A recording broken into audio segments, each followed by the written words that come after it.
Welcome to my channel. This is Sinister Grave, and I have two very scary stories that have transpired from letters of the damned. And before I begin, I want to give a shout out to Mortis Media for being a phenomenal narrator. Now, I want you to sit back, relax, and let these two nightmares unfold.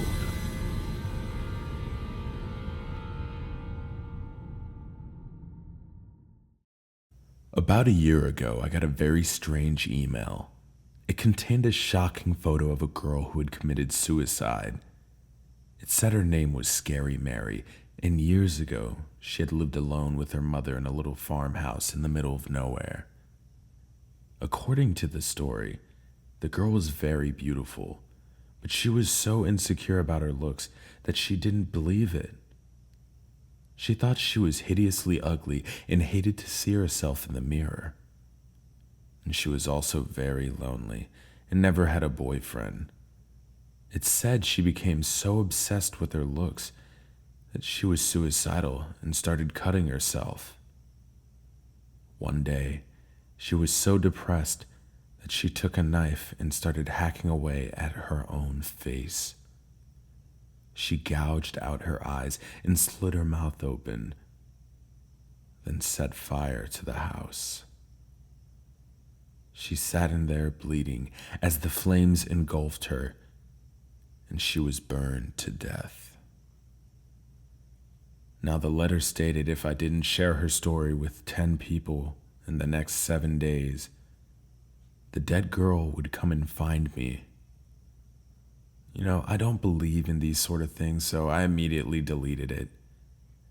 And that was a big mistake. Exactly a week later, I had a free afternoon and I had nothing to do, so I decided to visit a friend of mine. When I was on the way to her house, the hair on the back of my neck stood up, and I got the strangest feeling that someone was sneaking up behind me. When I turned around, there was no one there. I tried to shrug it off and put it out of my mind.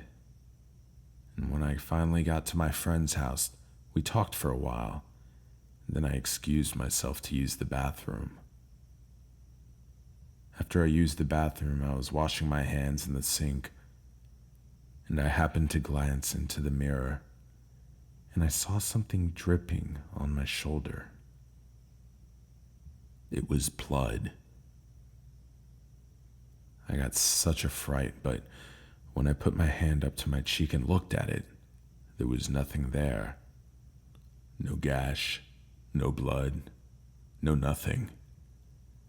I looked in the mirror again, and to my horror, I saw a bloody figure standing behind me.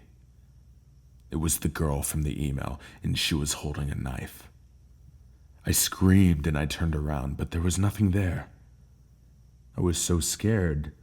My hands were trembling and my heart was pumping so fast. Instinctively, I ran towards the door. All I wanted was to get out of that bathroom.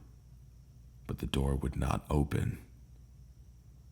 I kept turning the key in the lock and shaking the handle, but it could not open. I resorted to banging against the door with my fists and screaming at the top of my lungs. I don't know what happened then, but everything turned to black, and I fainted. When I woke up, I was lying on the couch and my friend was standing over me. She told me that she heard me screaming and she had to break open the bathroom door to get to me. She found me lying in a heap on the floor, completely unconscious. I was so embarrassed, but I was relieved to be out of there. Then when I put my hands up to my face, I felt something wet on my cheek.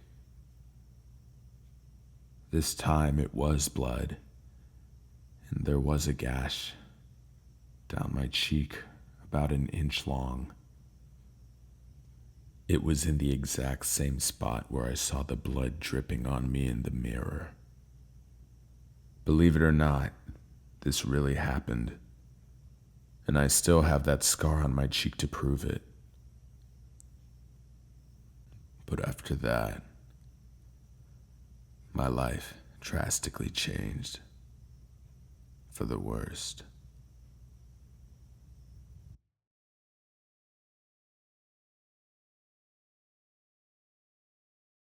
A few days ago, I received a very strange letter from my best friend Julia, and it reads as such: Jason, I need you to do something for me tonight. It is very, very important that you do it exactly as I ask. You're probably going to think this is all crazy, but please just humor me. Maybe we can laugh about all this if I ever come back. Do you remember the brass vase that I found half buried in the forest? The one with the odd markings engraved on it? I need you to go to my apartment and get it. And first, I need you to get a black marker and draw 2 eyes on the palm of your hands. Make sure the pupils are in the middle of each of the palms. Then, I need you to go to my apartment. Bring a bag and a candle with you. And when you get to the apartment, it will be dark. Do not turn on the lights. Use the candle to light your way. When you enter my bathroom, you may hear the sound of whispering. You won't know where it's coming from, but don't let it freak you out. Just ignore it. Don't let it convince you of anything. Just remember, everything it says is a lie. Now, you will find the brass vase sitting on the dresser. Make sure you pick it up with both hands at once. Make sure the eyes on both of your palms are touching the brass. If you feel something touching you, just ignore it. None of that can hurt you. Now, tip the brass vase over until all of the blood has drained out. Make sure that you drain it until there's not even 1 drop left in it. Whatever you do, do not look inside. And for God's sake, do not put your fingers inside it either. Just drop it into the bag and leave. Take it away and get rid of it. Put it somewhere where no one will find it. I'm so sorry I have to ask you to do this, but Jason, you are the only person I can trust. If I'd known then what I know now, none of this would have ever happened. I hope everything goes well. I'll see you soon. All my love, Julia. It was signed in her usual flourish.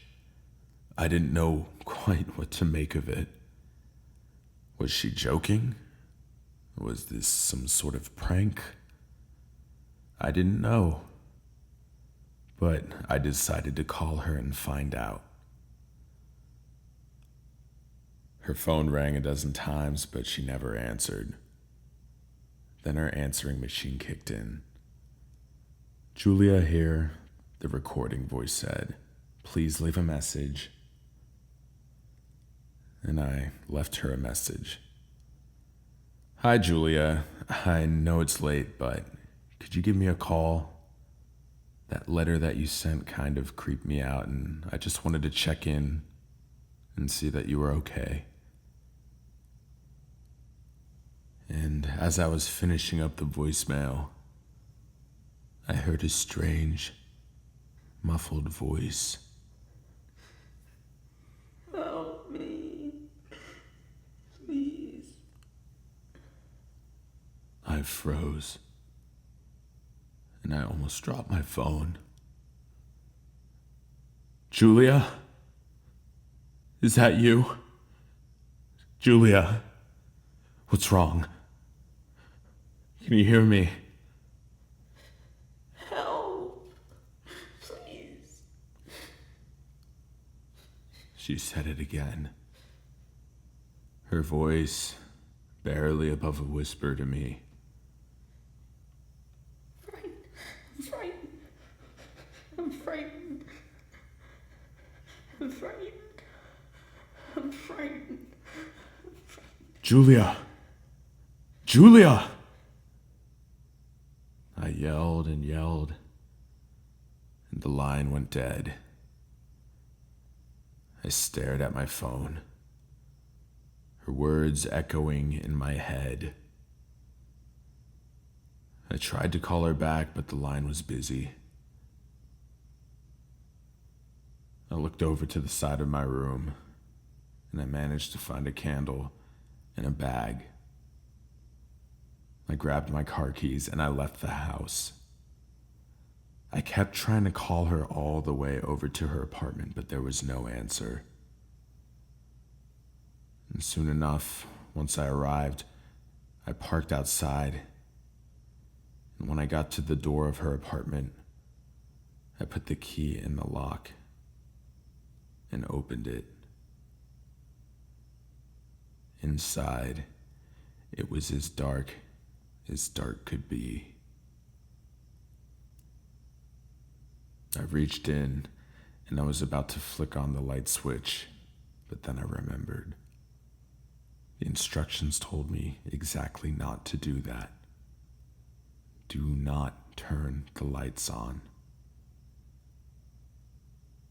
I took out the candle instead, and after lighting it, I walked into the apartment.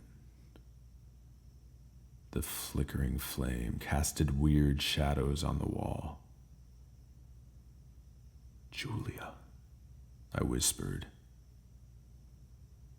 There was a musty smell in the air. Something felt wrong. And the closer I came to Julia's bedroom, the more wrong it felt. I put my hand on the knob and I opened the door. That was when the whispering started. It was faint, and it sounded like many voices, all whispering in unison. I couldn't make out what they were saying, though.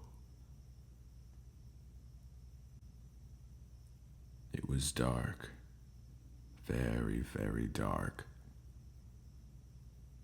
I had to resist the urge to turn the lights on. It was extremely hard to resist. And the brass face that she spoke about in the letter was sitting right on the dresser. It had a round bell bottom with a long, thin neck and an opening just large enough for 2 fingers to fit in. I grabbed it carefully with both of my hands at once, just as she told me. It felt warm to the touch. All of a sudden, the candle flickered and went out. I was plunged in complete darkness. It was pitch black, and the whispering grew louder and louder. And that was when I remembered the instructions Julia had given me in the letter. The eyes on the palms of my hands. I had forgotten to draw them. There was nothing to do now, I thought. I had no choice but to press on with the instructions. I tilted the vase, and in complete darkness, I could hear the spilling out on the floor. The room filled with the stench of copper. I don't know how long I stood there, perhaps a minute, maybe an hour. I listened to it drip and drip and drip. And when it finally stopped, so did the whispering. It was deathly quiet. And all of a sudden, I realized how truly frightened I was. A wave of maddening fear washed over me, and I just wanted to be sick. I had never in my life felt so terrified. But I had to press on. Dropping the vase into my bag, I left the apartment as fast as possible and went back to my car. I took out my cell phone again, and with shaking hands, I called Julia. But there was no answer. Then I felt a strange, tingling feeling in the palms of my hands. Then the whispering started again. It was all around me, surrounding me, going down on me. I was driving towards the bridge, intent on throwing the vase over the side and getting rid of it. But the whispering told me not to. It told me to turn around and go home. I obeyed it. I took the brass vase home.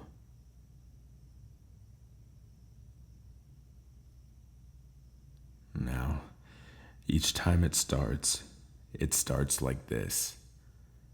First, there are whispers. Sometimes it's many voices at once. Sometimes it's only one. Sometimes it sounds like my mother.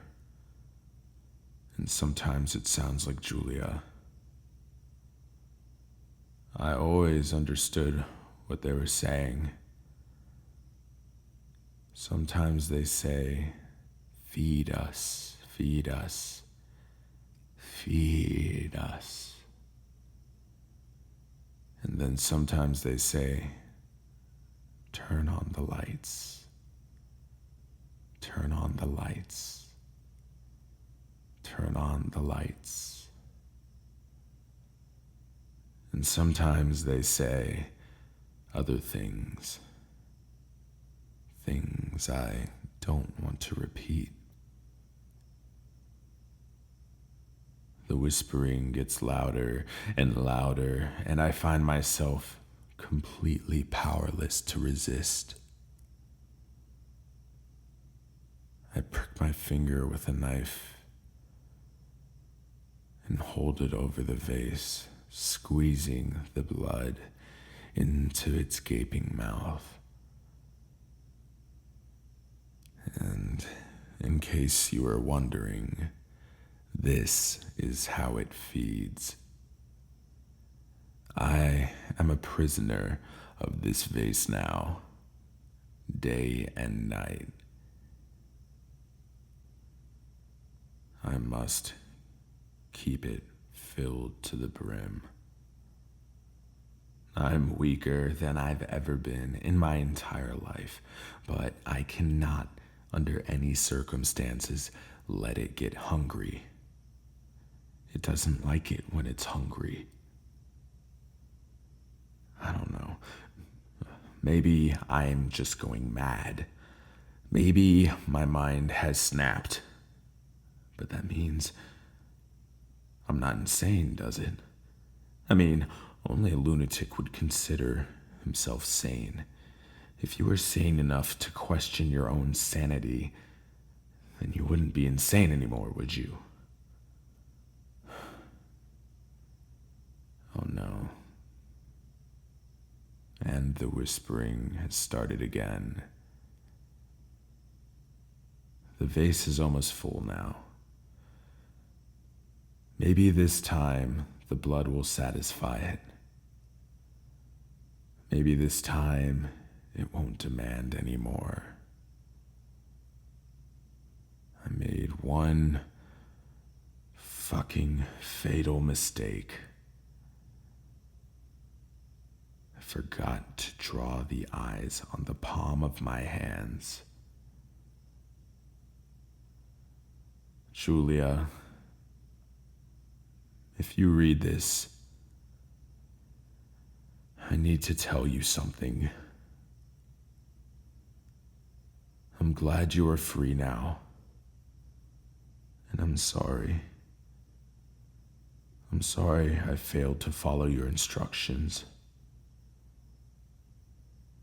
If I manage to ever escape, I will find you. Wherever you are, I will find you, and maybe we can have that big laugh about how crazy all this is.